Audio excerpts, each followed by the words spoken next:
Welcome back, everybody, to another episode of The Designated Designer. Super excited to have you all here today. This is the podcast where we talk about design, where curiosity is the compass, creativity lights the way, and transformation is just part of the trip. I'm your host, Jennifer Stank, your brand spirit guide for this wild, wonderful ride, where together we navigate our creative existence in today's modern and conventional world. I am so excited to let you guys know that I have a guest with me today that I'm very excited to share with you all. He is all the way over from the UK, so you can enjoy the very special accent for most of my America listeners. I'm so happy to present you guys with Gareth today.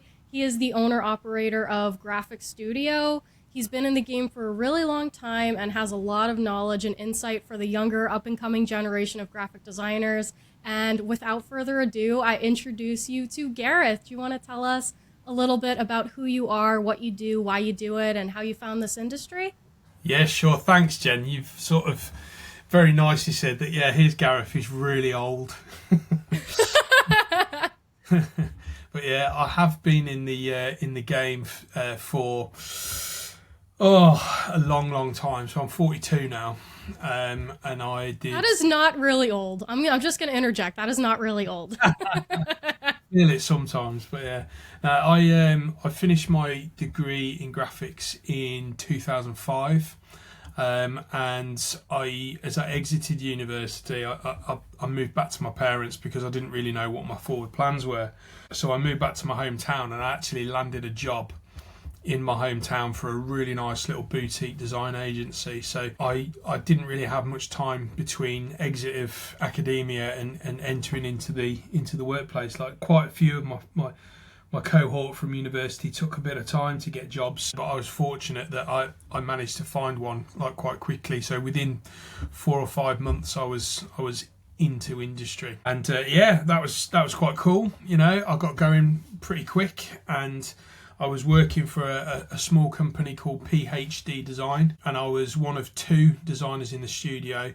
So we had 2 of us in the studio, and then the owner was the sort of he still is a designer, but he was more sort of out on the road, bringing in the work, meeting the clients, etc., etc. And then he'd bring it all back, and we had a traffic manager who's like an office manager. She'd feed the jobs into the team, myself and another guy called Neil, and off we go. We do our thing and start working on the projects like that. So it was a really nice sort of like simple setup, and like it was brilliant because we were a small team. I got loads of experience in that place, and the one thing that I took away a lot from there, it was the interaction with clients, because I would be interacting one day with a plumber who's like a one-man band plumber who is looking to grow.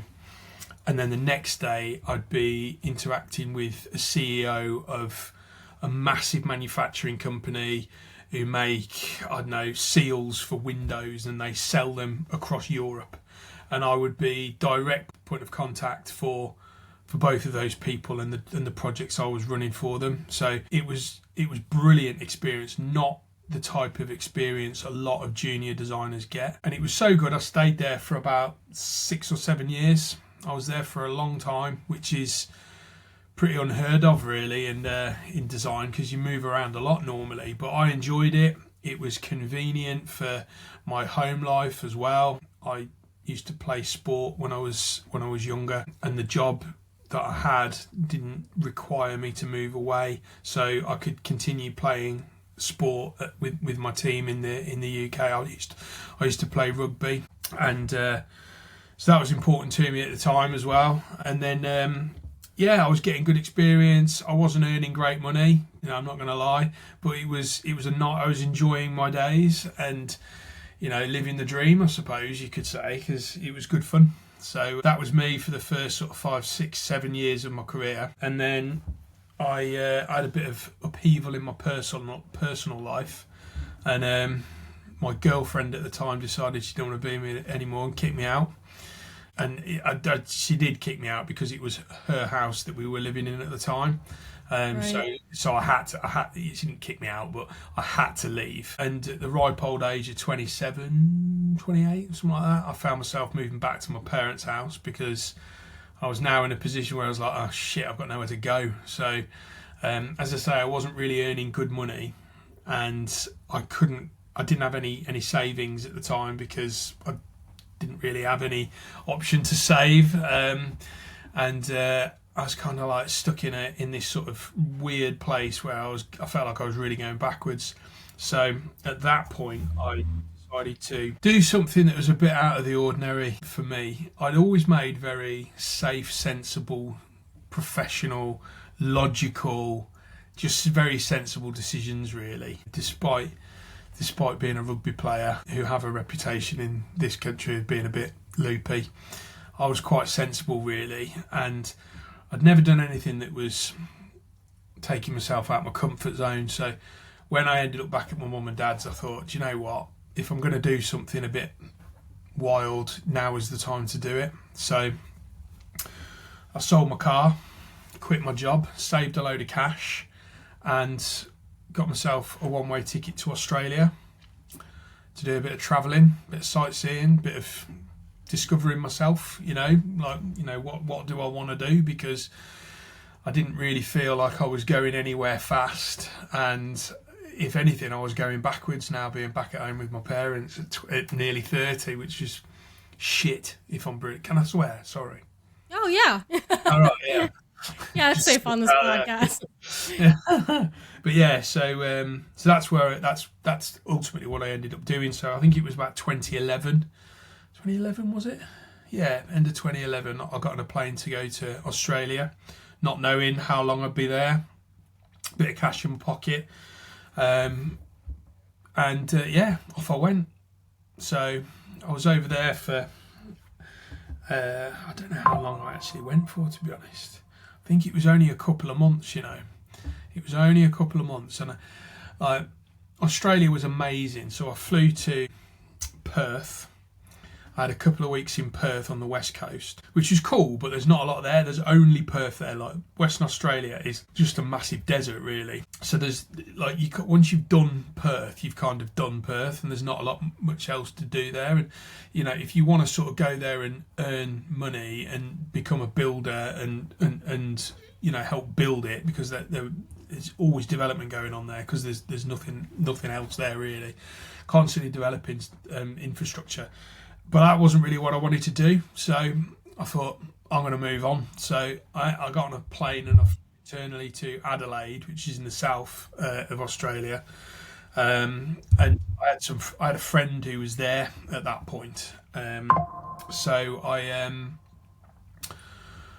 ended up in a hostel, a backpacking hostel, and no way. Yeah, just you got such a cool story, man. Yeah, on my own. I was on my own as well, right? Wow. And, just sort of like moved into the hostel, and I was like, right, what am I going to do now? So I thought, right, well, I've still got cash in my pocket, so I was basically having like an amazing holiday, and I was like, I don't need to work at the minute, because I've still got this cash that I've saved to do what I'm doing. So I went to Adelaide, and it was really nice. It's quite European, Adelaide. It felt a little bit more familiar to what I'm used to from back home. So I'm enjoying myself there, and then I went out for a few beers one evening, and I thought, oh, it's boring, I'm on my own. So I was getting a bit bored at this point. So I went back to the hostel and sat in the bar at the hostel, and this geezer walks in with his bags, and he's like all a bit flustered, and he walks in and he was like, all right, mate. I was like, all right. And I was like, oh, he's from England, so I thought, that's good. And he chucked his stuff down and checked in, threw his stuff into the room, and then came back down and sat in the bar, and he was like, so what's your name then? So I was like, oh, I'm Gareth. And his name was Cottle. He was known as Cath. They known him as Cath. It was an Irish name, but he's from Kent, which is in England. And we just sat having a few beers, and he just literally walked off the plane from Canada. He'd been working in Canada. He was a carpenter, and he'd decided he'd had enough, and he came over to Australia to do a bit of travelling, similar to me. So we were just chatting, and he used to play rugby, so we were chatting, and we were talking about potentially going to try and get a game of rugby in Australia, because we thought, why not? Anyway, we'd been having a few beers, and then all of a sudden, this little Irish guy walks over, and he's like the most Irish person I have ever met. He was called Paddy Mooney. I was like, that is the best name I've ever heard for an Irish person. I was like, Paddy Mooney. And I didn't call him Paddy for the whole time I knew him. I called him Paddy Mooney because I just thought it was brilliant. So Paddy Mooney, Kath and me were sat in the bar having a few beers, and we decided to go out on the piss. So we went out in Adelaide and had a steaming, like really, really, really good night out. And woke up the next day feeling decidedly worse for wear. So me and Kath are in the communal sort of like seating room and like nursing sore heads. And Paddy Mooney walks in, and he looked like shit off a shovel. He looked awful. And this is like 10, 11 o'clock in the morning. And he just walks in, head boys, a steaming head. Couldn't even understand what you're saying. And he just walked straight up to the bar, gets himself a pint of Guinness, and gets back on it. I'm going out! And he'd gone. We never saw him again. It was hilarious. It was so funny. And I looked at Kath and I was like, I cannot keep doing this. This is not for me. I like a beer, but I cannot live like that. So we said, what are we going to do? And I was like, well, I want to go to Sydney eventually, but I do want to go to the Outback. So we looked online and we booked ourselves some train tickets to go to Alice Springs in the centre of Australia, which is cool. Have you ever seen like pictures of Australia where they've got like the red train that goes through the desert?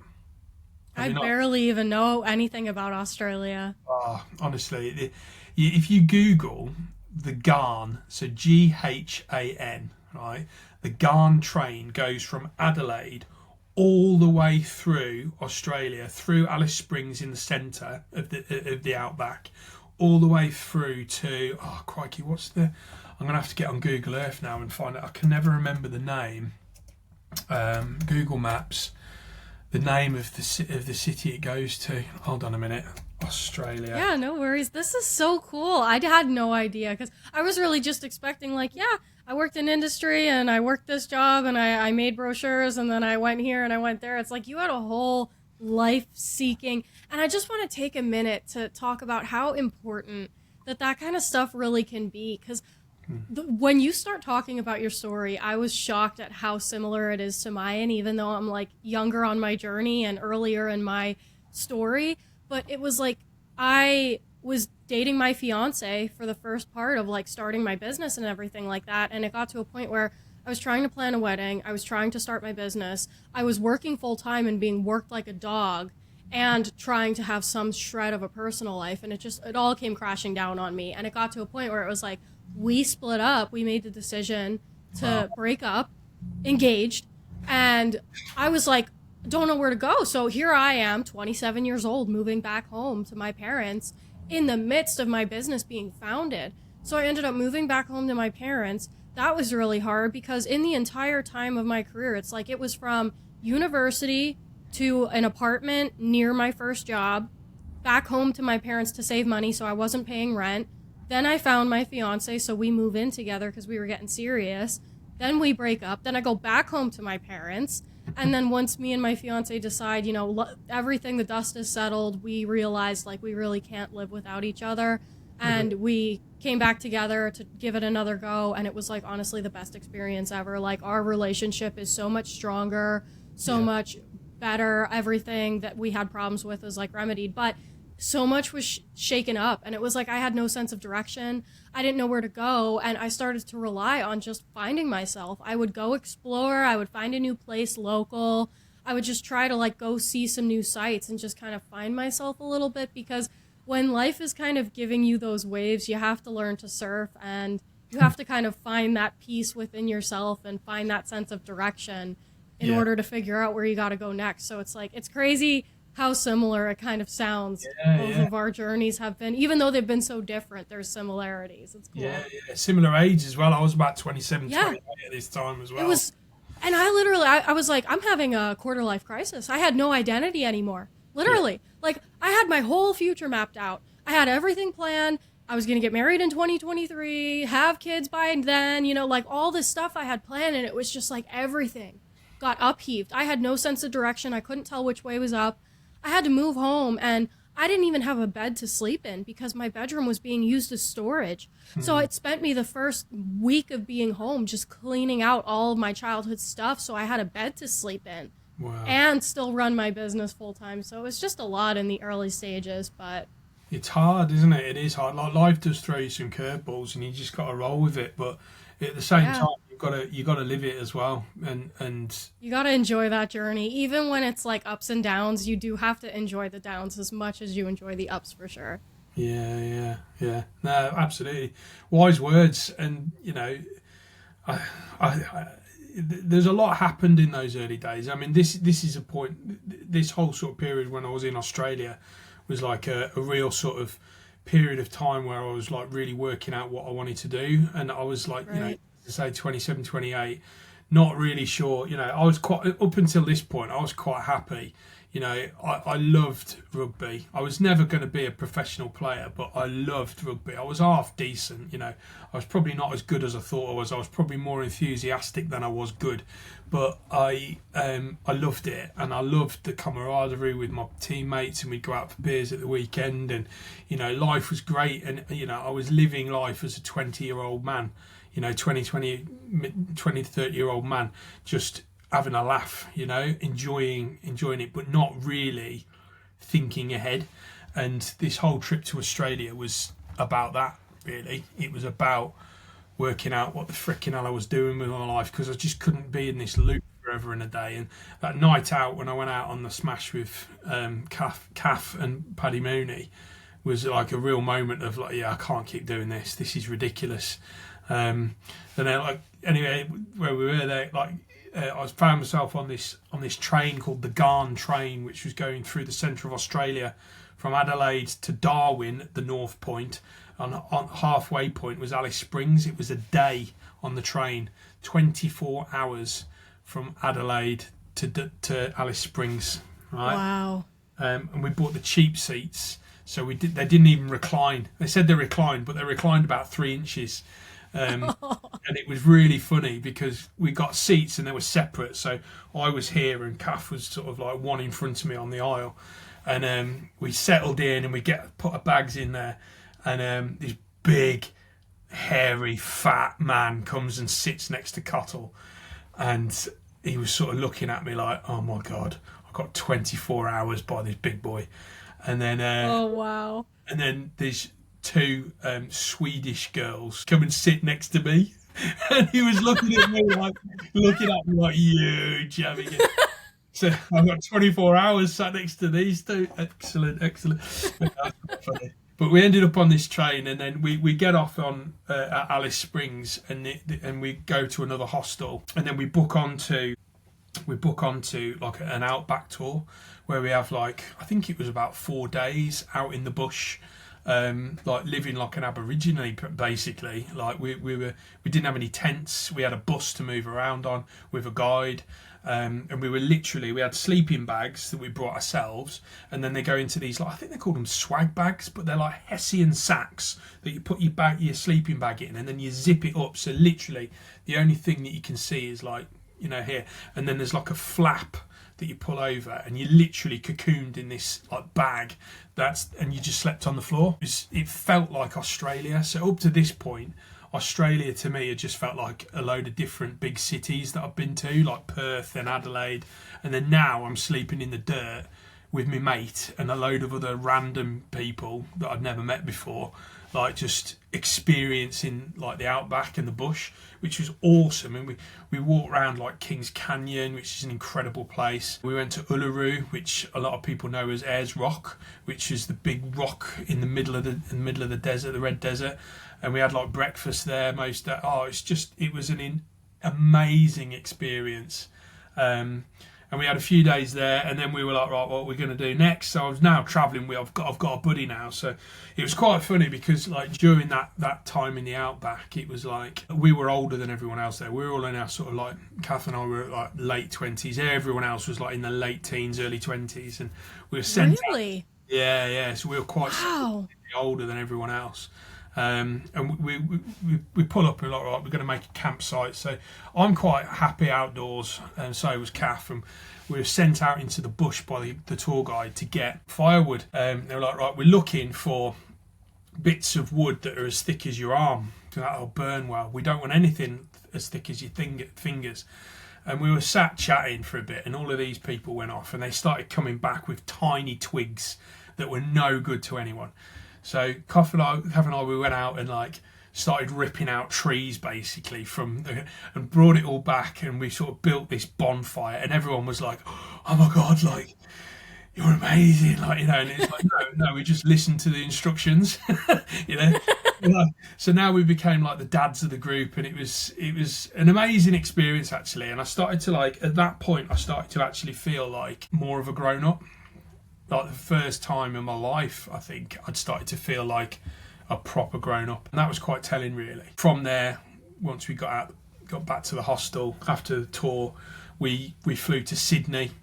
Got to Sydney, which was an amazing experience again, like incredible city, very much like similar to London in lots of ways. But I did like the Opera House. Have you seen that building, the Opera House in Sydney? It's an amazing building. Like walking around there every day with a coffee was lovely. Did the Sydney Harbour Bridge climb, that was cool.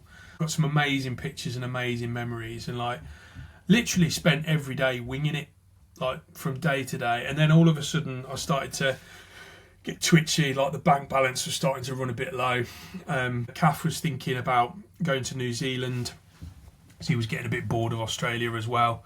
And I was thinking, I don't know if I want to do any more of this. I'm kind of got out of it what I wanted to get out of it. And I was like, if I'm going to go home, it's probably now is the time to go home, because I've still got a bit of cash in the bank to get a ticket. And so ultimately I decided to, cash in my chips and take my experience home with me. So I said to Kath one day, I said, if you're going to New Zealand, I'm fucking off home. So he went to New Zealand, we shook hands at the airport, and then I went home. So I got on a plane, didn't tell anyone I was coming home. I just turned up at like my mum and dad's house one day and went, I'm back. So that was quite nice, surprising everybody. And then what happened then? And then I'd kind of had in the back of my mind formulating that the idea of working for myself while I was in Australia, it started to sort of become more formalised in my brain when I was in Sydney. I've just spent a couple of months backpacking across Australia on the other side of the world. If I want to work for myself, now's the time to do it, when I'm on the crest of this confidence wave. And I knew my mum and dad would help me because they're amazing. But they said, we'll support you through this decision. So they wanted to see a very loose business plan, which I sort of had like sketched out in rough form, and they knew the plan, they knew the idea, and they said, right, we'll give you 12 months to make it work, and if it doesn't work, you've got to go and get a job and you need to start paying us board, but you've got our backing for 12 months, which was amazing because it took a lot of pressure off, and it gave me a year to make it work. And so I set the company up. My first company was called Design Pit. I think I've got this here. This is an old banner. No way. Oh my god, that's so cool that you still have that. Yeah. You should make a post about that. I would love to see that. Yeah, I should do really, but yeah. So one of those like where it started and how it's going ones, Yeah. But so I set this company up, and I had some conversations by this point with an old contact who wanted to place a load of work with me, and I went away. I quoted it, and it was like a 10 grand project and a lot involved, but it was looking like it was coming my way. So I set the company up on the proviso that I was going to get this big job. Anyway, ultimately, by the time everything was set up and I got the bank in place and everything all set, computers up and running, software's there, I'm ready to go. This guy had been moved sideways, and a marketing manager had been brought in, and she brought an agency that she wanted to use with her, and I didn't get the job. So my first day, when I was expecting to be able to send an invoice out straight away, I was sat there and I was like, right, I'm self-employed and I've got absolutely nothing to do. So yeah, that was a bit of a baptism of fire, but I started day one 1st of February 2012 with absolutely zero. No clients, no money. And at end of year one, I turned over about 32 grand and made about 1,100 quid profit on the year. Wow. Which was pretty good going.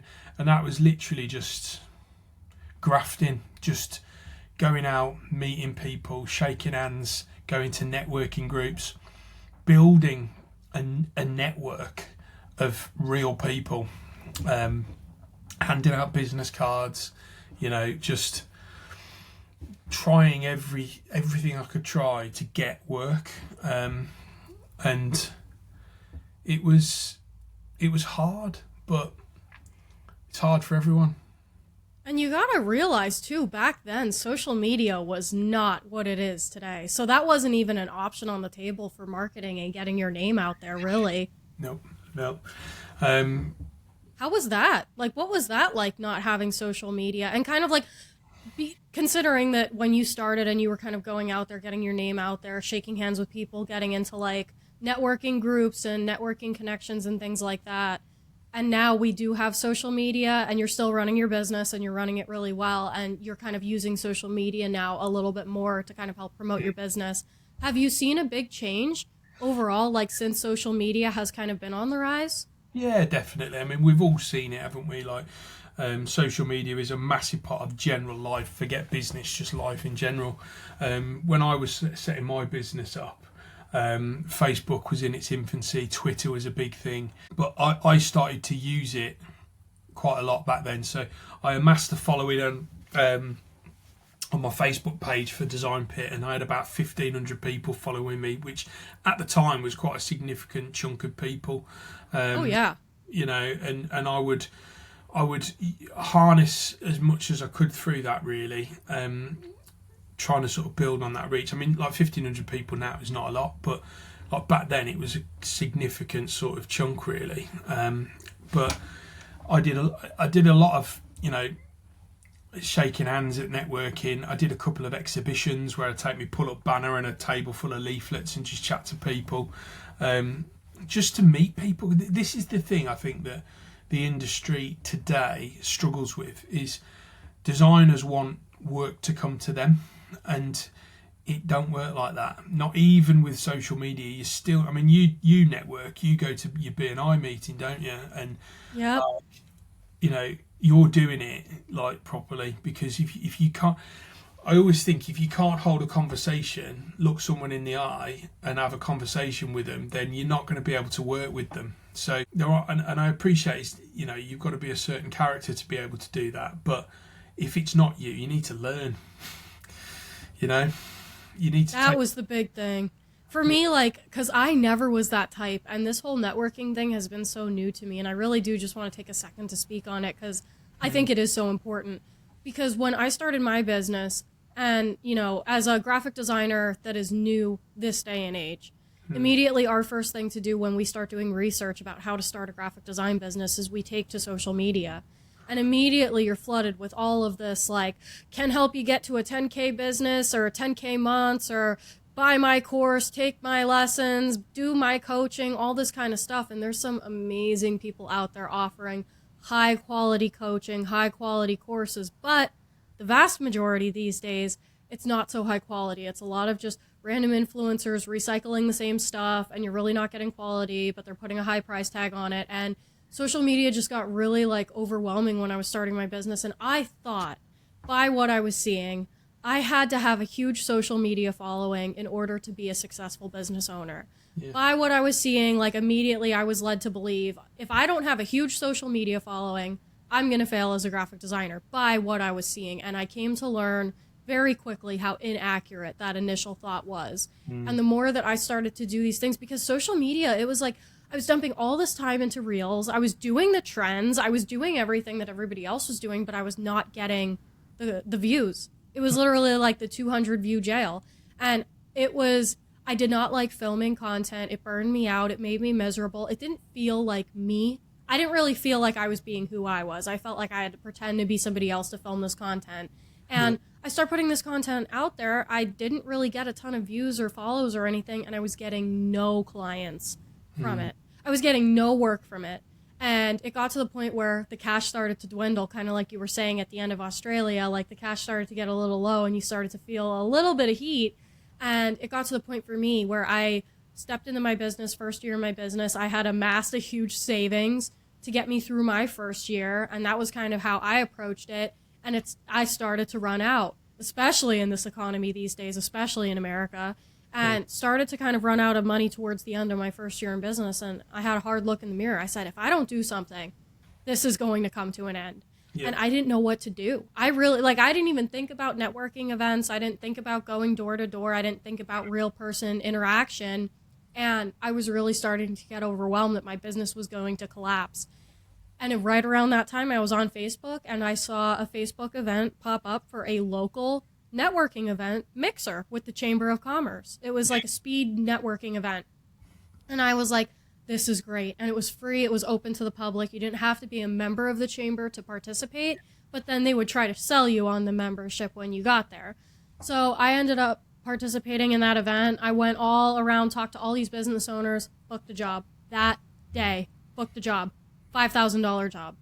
And it was just like, that was the moment for me that I realized there's more to this picture than just social media, which is the way that they make it seem these days is like the only way that you can promote your business is on social media, or the only way that you're going to get clients is social media, but it's not true. And I went to this networking event and I met this client and I booked this job. I was like, holy crap. And then I ended up joining the Chamber of Commerce, continued to go to events, and now that is my biggest lead generator. I don't get leads off social media. All of my clients come to me through these real person interactions. When people meet you in person, they know you, they like you, and they trust you. They're more likely to refer you to their friends, their family, and things like that. So it really overall is just such a better experience. Like even I had a client tell me they found my Twitch channel back in the day when I was like trying so hard to do content. It was so cringy. But they found my Twitch channel and I used to design like live. Like when I was designing in Illustrator, I would live stream it. And I had some like clips saved to my Twitch. They said they found that. And I was like the only graphic designer that they saw live video of me actually working in the moment. And that was the game changer. That was what made me stand out to them. And that's why they ended up choosing me. So it's like the real in-person, putting a face to the name, you know, shaking hands in person, and even that level of like in-person mentality digitally when you're kind of like live streaming or kind of being in that more like personal setting where it's not so much like real content. It's more like in the moment content. That kind of stuff really does go a long way. So get out there, please go join a local Chamber of Commerce or network because it is really super important. It does help a lot. Yeah, it's like just life skills as well. You know, you join these groups and like it'll force you out your comfort zone, you know, to do 60-second elevator pitches. Every month you'll get the opportunity to volunteer for a 10-minute presentation. Like a lot of people go, oh, I couldn't do that. And it's like, well, you're going to have to, you know, you're going to have to do some of this stuff eventually. So just put on your big boy pants and just do it. Don't think the work's going to just come to you just because you say you're good at it. It won't. You have to work at it. And I think that's the big thing. I think our industry, from speaking to people, and there's people that we both know that are like this, that are very insular and are very reserved and withdrawn and find interacting in groups of people that they don't know challenging.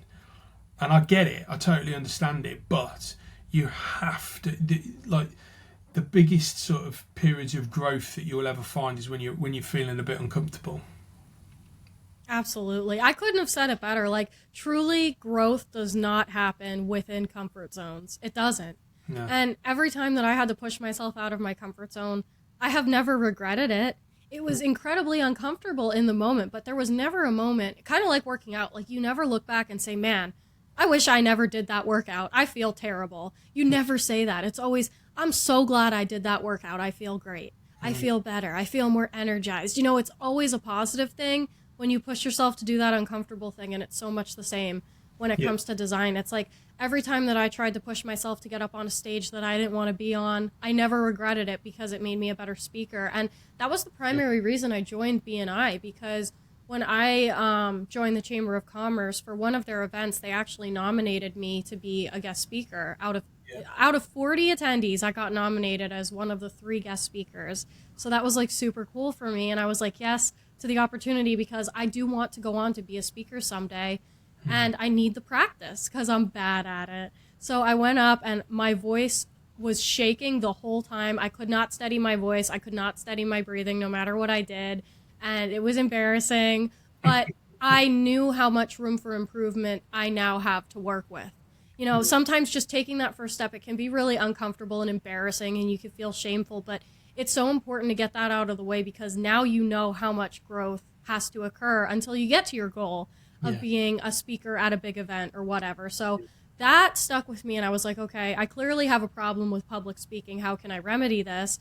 Right around that time is when B&I started to come into the equation with the 60-second commercials every week, and I was like, this could be a good solution. So I ended up taking the chance on it, and I was so thankful, because my first meeting, I was like, I couldn't tell, because our B&I group is virtual, so I wasn't sure if it was going to have that same psychological effect on me. And I wasn't sure, like, am I going to be more comfortable because it's like a digital setting? But I went ahead to go give my commercial and my voice starts shaking. And I thought, great. It was the weirdest thing, because it was like my voice was shaking and I was all embarrassed. And normally where I would look at that situation and be like, oh my God, that was so embarrassing, it was the first time I was excited.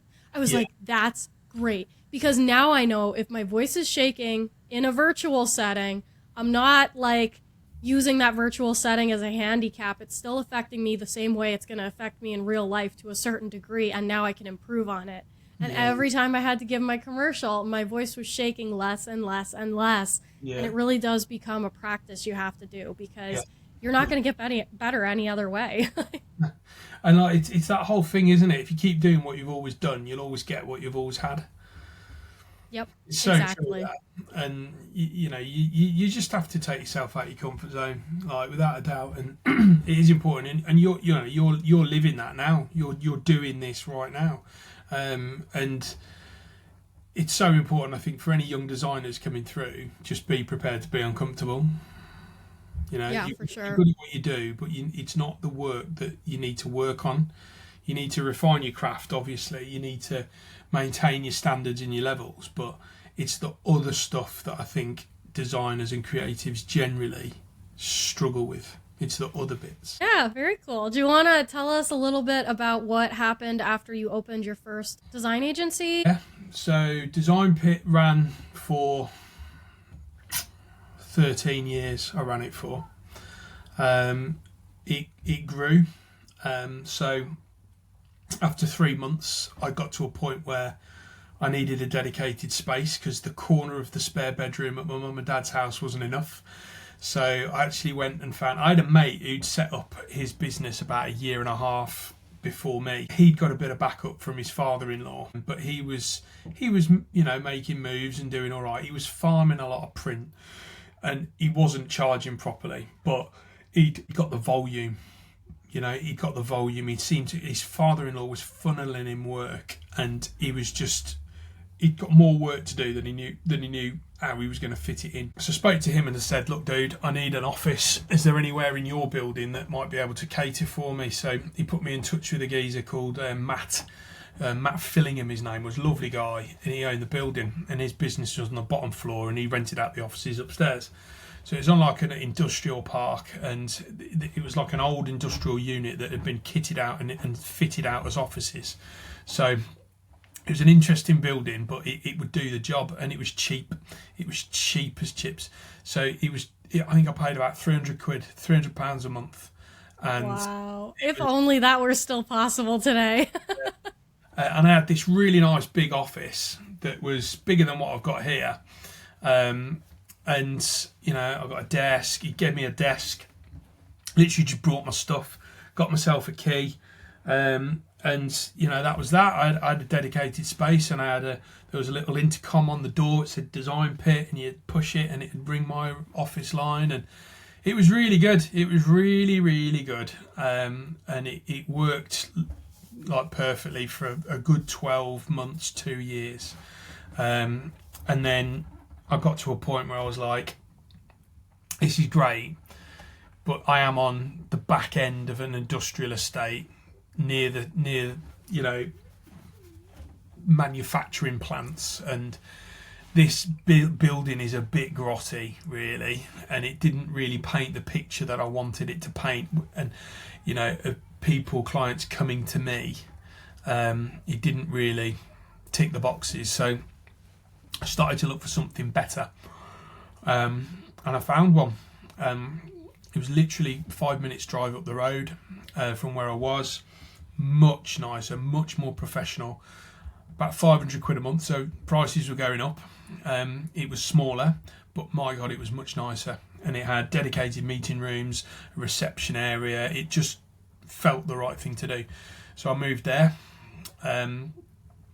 directed all my posts and everything, all my mail, and then I was there for another 6 months, and then I thought, I need a second pair of hands here. And I took on my first member of staff, which, looking back, was the wrong person to bring in. I brought in like an admin person and paid her far too much money. I was overpaying, and ultimately that didn't work out. So I went back to just me, and then I started getting messages from this kid online on Facebook. On my Facebook business page, I'd got likes, comments, shares from this guy called Dan. And Dan was like all over my Facebook page. I'd post work up and content onto the Facebook page, and his name kept appearing. And then I got an inbox from him one day, and he was like, I'd like to come and show you some work. We've got a module at university. My fellow student would like to come and do an interview. It'll only take an hour. Can you give us some time? And I thought, you know what? He's supporting my Facebook page. I'm more than happy to give him an hour of my time. So they came in, we had a chat, and he was like, "Oh, it's just you." I was like, yeah, it's just me. He went, "Oh, we thought they were like a team of you." And I was like, no, it's just me. And like, to be fair, the website I put together was pretty good, and I never said me, I always said we. I don't now. I don't do that as much now, but at the time I was looking to grow it, so it was always about we, not me. And they did their interview, and I stayed in touch with Dan. Ultimately, about a year later, I actually took him on part-time while he was running his studies. He's coming into his final year, and he ended up staying with me. He went full-time soon after his degree finished, and he was with me for about 4 years. He was brilliant.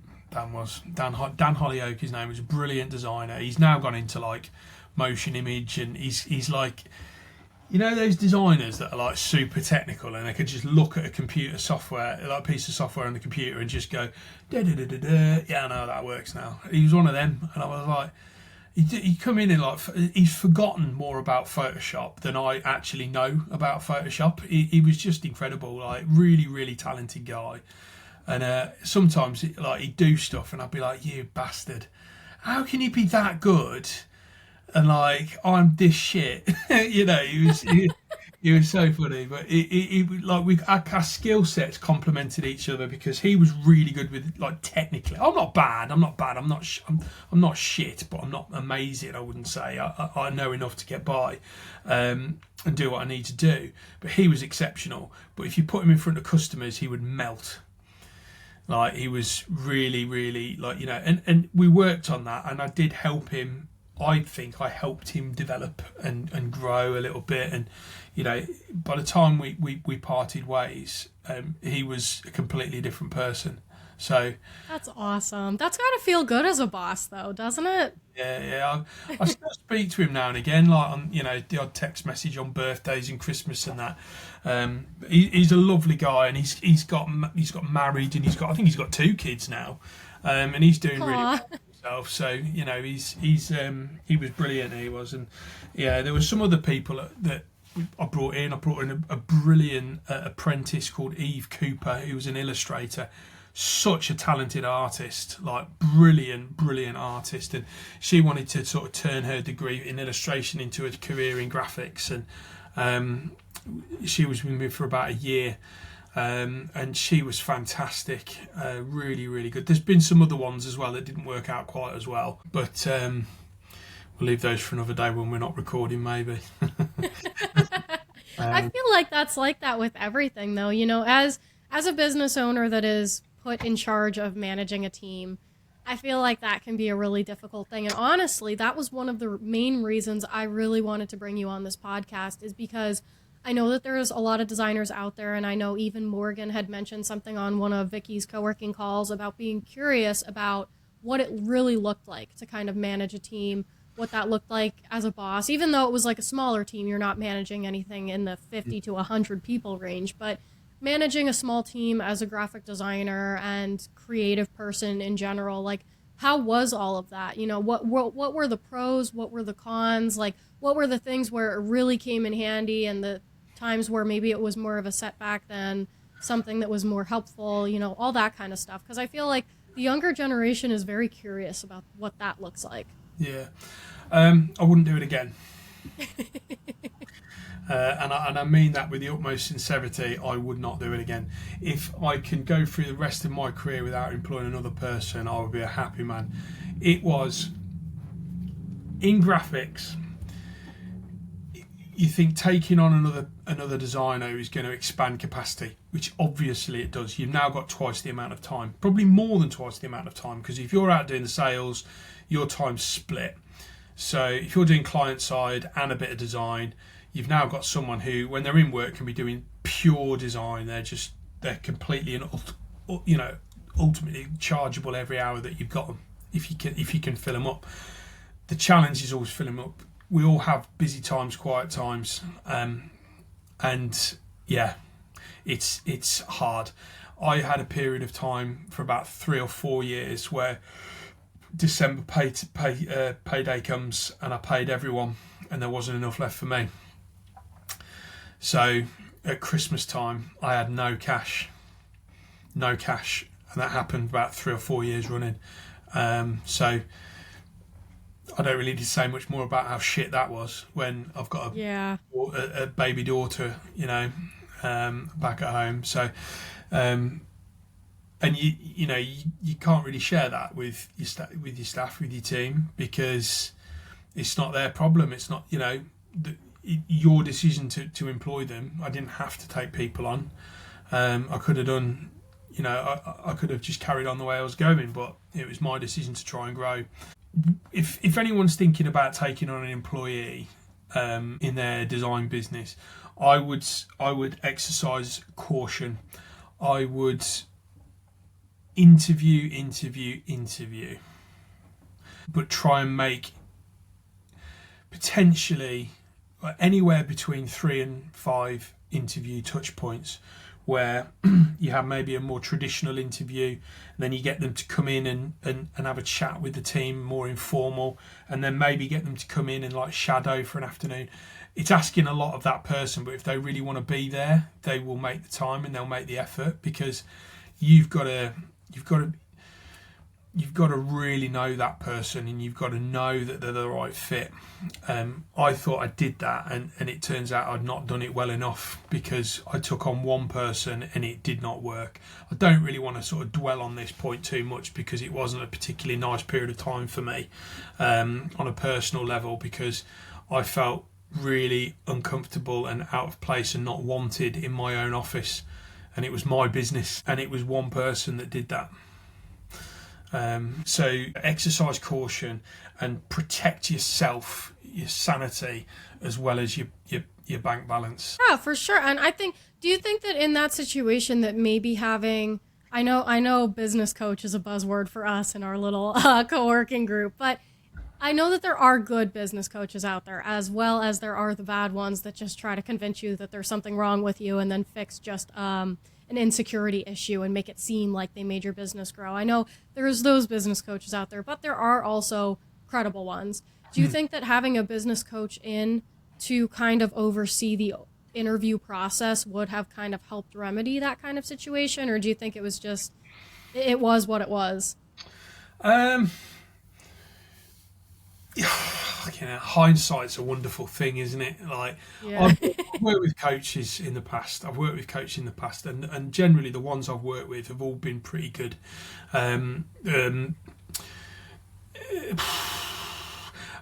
I'm fortunate that I've got a lot of good friends who've got a lot of experience in business, and I can lean on my friendship groups and my network quite a lot. And if you think about it, we've all got that. You and I have got that with the co-working call. I feel I can put and add quite a lot of value into that call because of my experience, and I'm quite happy to share that. Most people are happy to share and help their friends. So I would say for anyone in business who is looking to take on employees, grow, lean on those people who are close to you, lean on those people who have got experience, and you know them. You just have to remember and find them and seek them out.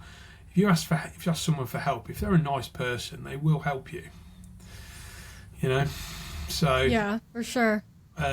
You don't necessarily need to be paying for a coach to get advice. You can, but you don't have to. There's lots of ways to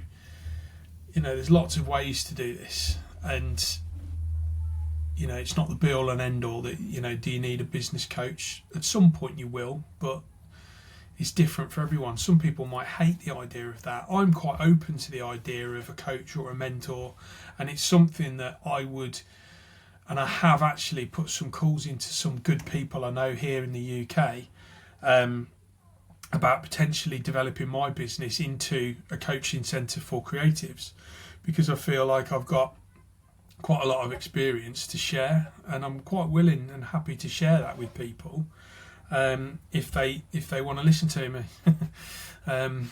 So would a business coach have helped? In that instance, probably not. I had a bad pill in the company. Yeah. Bad seed. It just did not end well, and it was not pleasant.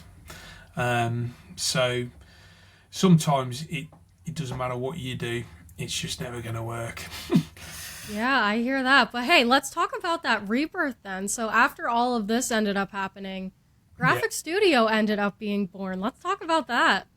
So I suppose the death of Design Pit came. Do you know what about Brexit? Do you know what Brexit is?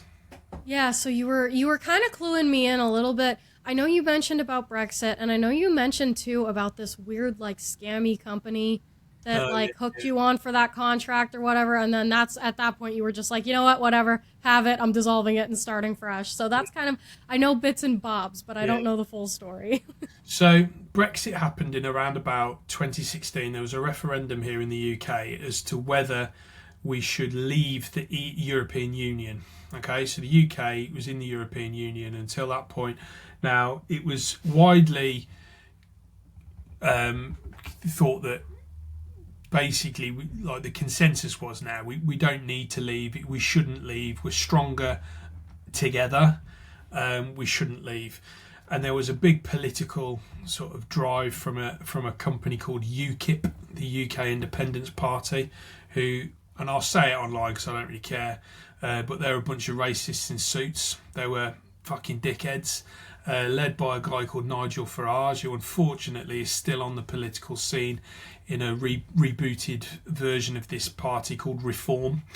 And basically they created a massive drive to leave the union, and ultimately what we thought would never happened, and the referendum was a vote to leave. Wow. The UK left the European Union, and there was this whole thing about Britain exiting Europe, Brexit. That's where it all came from. Now, the knock-on effect, there was all sorts of figures spouted by this dickhead Farage, who was there's a £300 million black hole that we will save if we leave, and that'll come from the NHS, and we can put that £300 million back into the NHS and make it better. Ultimately, it was all bollocks. It was all these figures were all fallacy, and it was anyway. Don't want to get too deep into that, but we left the union, and at that point, my little business was doing quite well. But when it left, the problem I had was some of my clients were big companies who got supply chain in Europe, and what Brexit meant to them was quite catastrophic in some instances, because their import-export was going to go through the roof. Things were going to start costing a lot more money. we're all familiar with the phrase tariff now. Thanks, Mr. Trump. Yep. But this sort of, it was a less sort of dramatic sort of like, in the media. But ultimately, like, I lost like several clients, and literally overnight I was £55,000 down on my annual turnover for the year. Wow. Yeah, because all of these bigger companies that I'd got accounts with just turned the taps off. So Brexit was the sort of beginning of the end, really, and I never really recovered from that. I tried. I had some pretty horrific mental health battles through that period of time, which I'll talk to you about another time maybe, but ultimately I had to lose the staff, which was a horrendous experience, taking people's jobs away. It's something I never want to revisit and never want to do again. It was horrible, and I had to lose the office. I had a lovely studio with a table, a foosball table and breakout area. Oh, it was lovely. That was costing a massive chunk of cash. Ultimately, I had to like downsize and bring it all back to me again. So I scaled it all back. Now, while this was happening, my wife had been put at risk of redundancy with her job.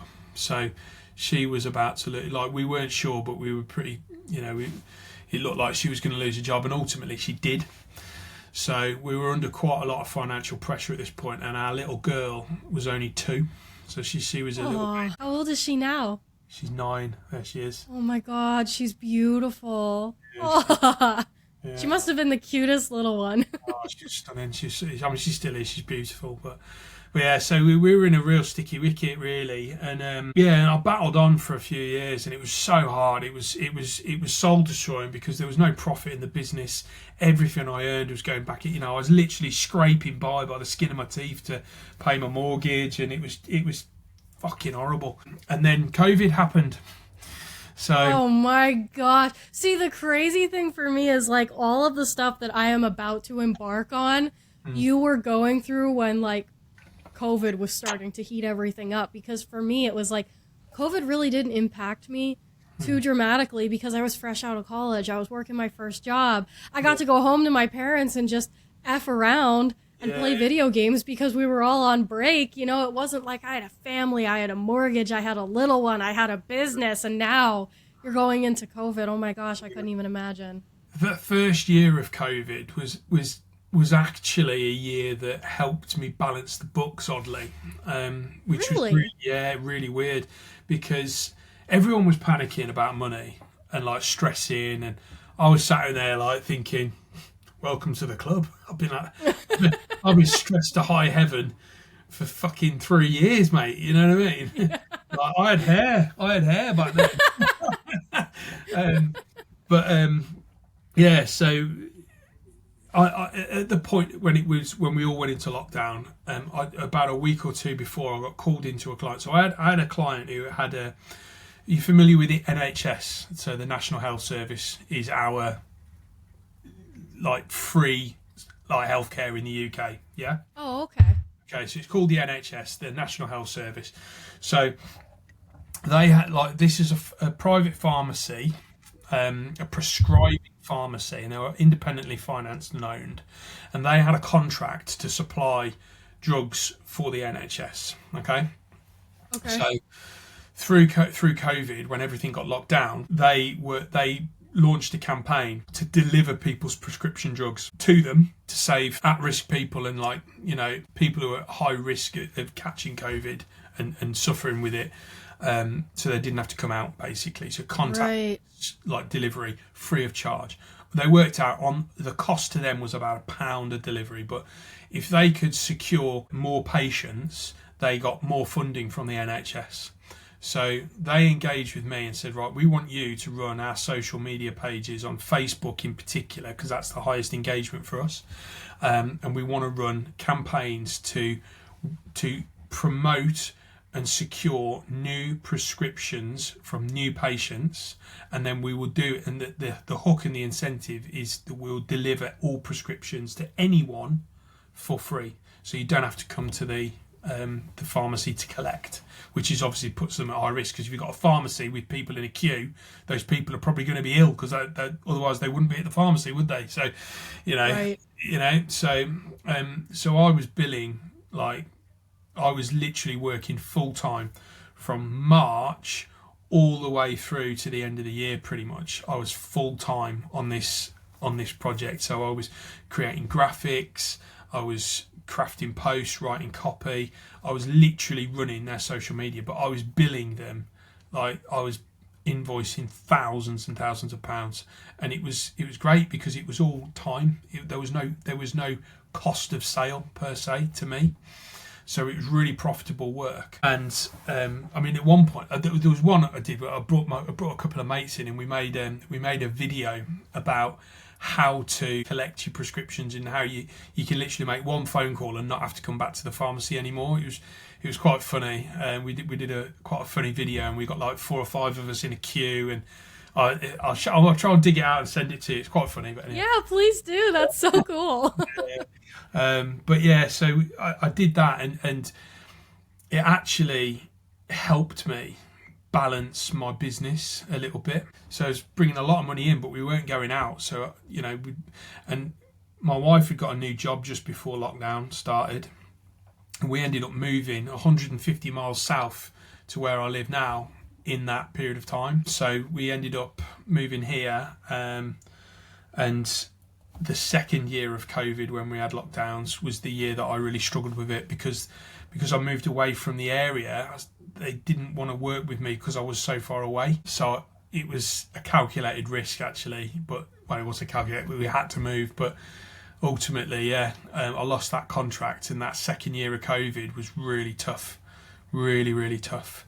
And then I'm going to skip over a bit, because there's basically from 2021 through to about 2024, those 3 years were really hard, and I hadn't really managed to recover from Brexit, and that good year in COVID, that first year, papered over the cracks but didn't fix it. The business was just about profitable, but it was a hard slog. It was a hard slog. So last year, I just got to a point where I was just beaten down by it, and I just thought, I don't want to do this anymore. I just can't do it anymore. So I started the process. I ceased trading with that business and started to gradually wind it down, pay everyone off, and there was also stuff with a company trying to extort cash out of the business for some research and development grants that never went anywhere. But I mean, that was actually nothing to be worried about in hindsight, because ultimately I told them the business has ceased trading, there's no cash, you ain't going to get any money, and they just disappeared. So that was good. But yeah, I took a bit of time to think about what I was going to do. But I did look for jobs at one point. I looked at coming out of the industry completely, but I do enjoy what I do, and I decided, no, I can go again. I can re-establish as a sole trader, so not a limited company anymore, because limited companies in the UK have become so expensive to run. Like, really, you're taxed on everything from every angle, and you have to have the same here. Yeah, it's just it's so expensive. But now, because I've got no desire to employ anyone, I don't really need to be a limited company. I work from home. I don't want to have an office because I've got one here. And I was just sat there thinking, if I'm a sole trader, it simplifies my back office taxes. It simplifies my life.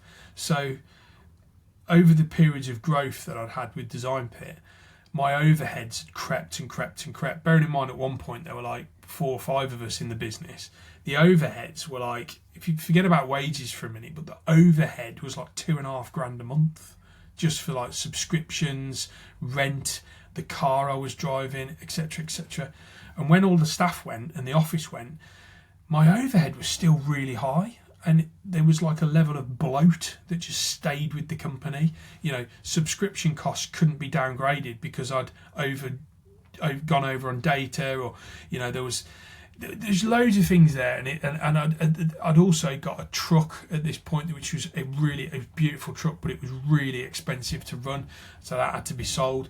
But my overheads for Design Pit, for just me in this room, were like £2,500 a month, which is too much money, and it was just beating me down. So switching, closing that business, setting again as graphic studio, rebranding myself, and being a sole trader, my overhead's £250 a month.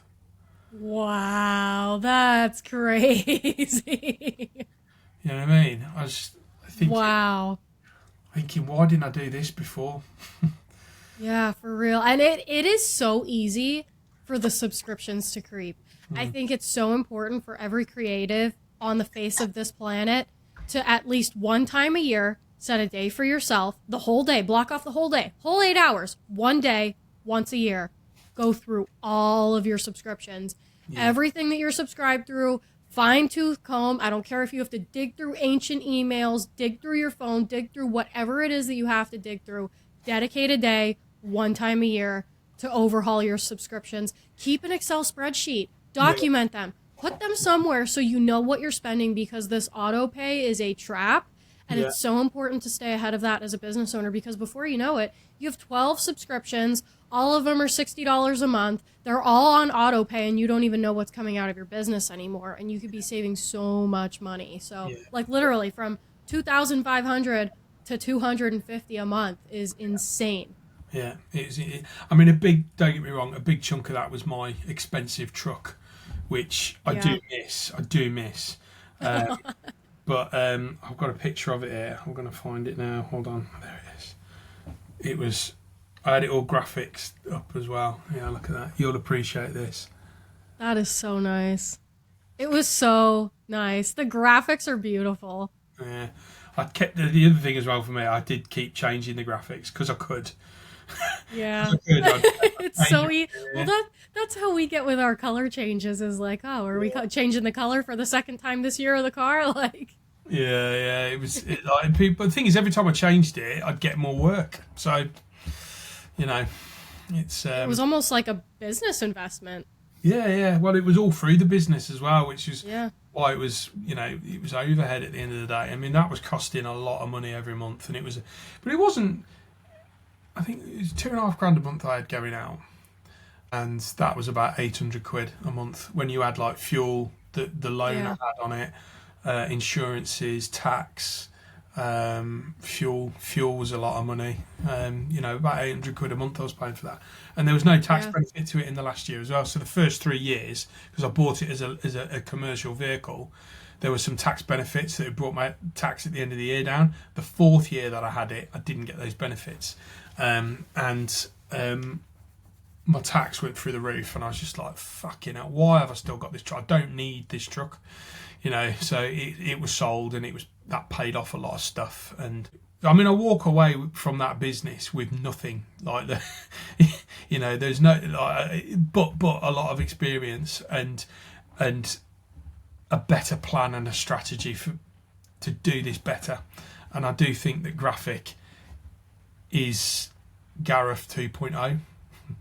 Yeah, I think so too. There's something that, I mean, I've only known you from a short time with the co-working calls and everything, but you do just glow differently. Like, you're so much more energized and electric in the way that you talk and the way that you hold yourself with your business. Like, kind of going back through your story, I could tell earlier on, I almost can hear the sense of not having a direction and not really know where you're going and not really being sure of what you want to do. I can hear it in the way you talked about that part of the story. But then as you went through, it's like you went through all of the lessons of the first part of the business, hiring employees, going through the whole thing, having it run you down, Brexit, all these other, the company with the research and development and all that stuff. And now it's like you're on the completely other side of it, and you're so much better suited for success now than you were then. And I think that's going to be all the difference for you. I really do. I hope so. I know so. Being a graphic designer is hard work, but doing anything's hard work because you've got one job and it's the hardest one you'll ever have because it's the only one you've got, and I've lived the last 14 years on my gut feeling, and you have to trust your gut as a designer, as a person in business. Forget about being a designer. Everything you do is on your gut feeling. Trust your gut. Rarely is your gut feeling wrong. If it feels wrong, don't do it. Yeah. Because it will be wrong. If it feels right, go with it, but tread carefully. Don't rush. Nothing in business is worth it if it's a short-term quick win. It's a long game. It's a marathon, not a sprint. But it's so true, that is. Absolutely. I couldn't have said it better myself, because I always say pace your race. You got to pace your race, because it's not the sprint. It's not 100-yard dash. It's a long game. It's a long race, and you have to make sure that you have the energy you're going to need to get to the finish line. Yes. You can't just burn all your energy out in the first 10 minutes. It's so important. And I think that's really where burnout really does come in, because for me, when I first started my business, I think there's this mentality when you first start your business that you want to do everything. You have to get everything done. I have to get my rebranded. I have to get my website live. I have to get all my social media templates in order. I have to get all my fonts locked down. Like, there's this mad dash mentality when you start a business that you have to have all your shit together straight away. But that's not really how it works. You figure it out as you go, and it's okay to pace yourself. It's okay to go slow. I think there's a lot of pressure on social media these days that it's you have to make every day count, and you have to make sure that you're at your peak performance 100% of the time. But you got to remember that we are humans. Yeah. We are humans before we are designers, before we are workers, before we are employees, before we are bosses. We are humans, and we need rest. And you have to take time. You have to go do things like go to Australia, or go do something crazy, or go just hiking, or be in nature. Unplug from the technology, from the high-paced technology of the world, and just go be a human, because that is what fuels our creativity. I really feel like that journey in Australia for you helped fuel a lot of your creativity, and still continues to. Yeah, I think so. I think it certainly gave me the confidence that I can do this, At the time of life that I was when I set the business up as well, the worst case scenario was that I just throw it in and just go and get a job. Yep. and actually, that's the worst case scenario now. Yeah. Right? Yeah. Worst case scenario, like your worst case scenario is somebody's best case scenario. That's another way to look at it. That's so true. That is so true. Some people out there can't get a job for whatever reason, so they would love to be in your shoes. And I'm thinking, I've got to go get a job. Some people would be going, I wish I could get a job. And you've got to balance that in your mind, haven't you? It's like an internal balancing at that. But yeah, what's the worst that can happen? Exactly. They say no. That's how I started to approach everything. It was always this mentality of being afraid of being rejected or declined or fail or whatever it is. There's always that fear. And finally I was like, what's the worst that's going to happen? They're going to say no. And nothing changes in my life whatsoever. Yeah, absolutely. I think anyone getting going or thinking about going into it, just tread lightly, trust your gut, and that's it. That is literally it. Trust your gut feeling, protect yourself, protect your mental health, protect your bank balance. That's it. And freelance design is amazing because you can choose your own days, you can control your own diary. It gives a lot of freedom, but it does bring its challenges, but it's the best job in the world. It really is. I couldn't have said that better myself. Well, thank you so much, Gareth, for taking the time to be on the podcast. It was absolutely wonderful to have you on as a guest. Do you want to tell everybody where they can find you online or reach out to you if they're interested in working with you? Yeah, absolutely. Thank you very much. My website is graphic.uk, and that has a hyphen in it, so it's gr-aphic.uk. And my Instagram handle is also really weird. It's graphic studio. I think. Maybe we'll put it in the episode notes. Yeah, I'll put it in the show notes for sure. Thanks for having me on, mate. All right, I'll catch you guys in the next episode. Thanks everybody for tuning in, and I'll see you in the next one. Bye.